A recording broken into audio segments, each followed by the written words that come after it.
Hi folks, this is Lee Murphy, artbyleemurphy.com, and here is another update on the restoration of the camper. What we're looking at here are the rebuilding of the side edges, walls of the roof, which is over there.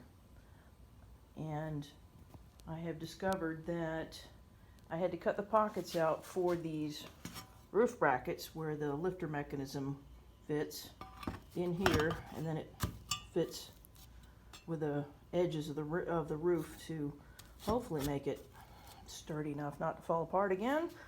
And I've learned that before, after, these rough grade, I think 60 grit sanding sponges do a really good job of cutting out these little pockets for the lift bracket holders, whatever they are, the lift, whatever those are. So between that and using this like a cake slicer, and make a reasonably tight fit for these to get bolted into and not move around. Now, I decided, here's an example of what this is, a piece that was left from the original roof. And it's a simple white polystyrofoam, whatever that stuff is, you know, like your cheap beer coolers are. And I decided against this and went for this, which is polyiso cyanate board. This is R5, this was R1. Now, what I was disappointed to find out after I'd already committed to building all this together, that this is like a sponge.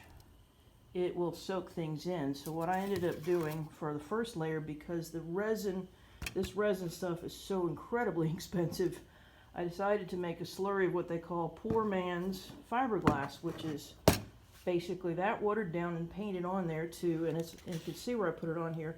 And it's hardened it up a little bit, and I want to make it as the least amount of absorbance as possible, because believe it or not, I had no idea that EPS, expanded polystyrene board, insulation board, you would think it's not a water cell, or basically it wouldn't absorb water, but it sure as heck did.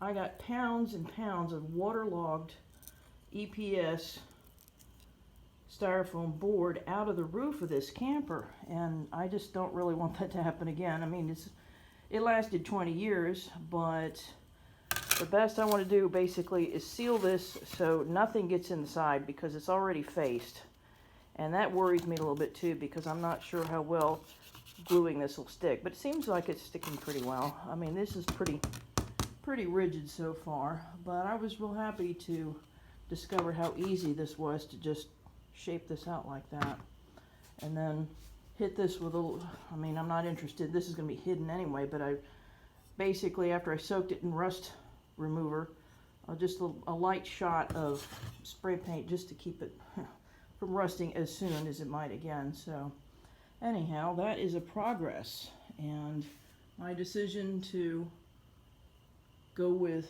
polyiso board instead of expanded polystyrene, because that stuff is nasty. This is probably nasty too, but hopefully it will work better. So stay tuned, and thank you for watching. I hope that was helpful, and see how it goes. Thanks.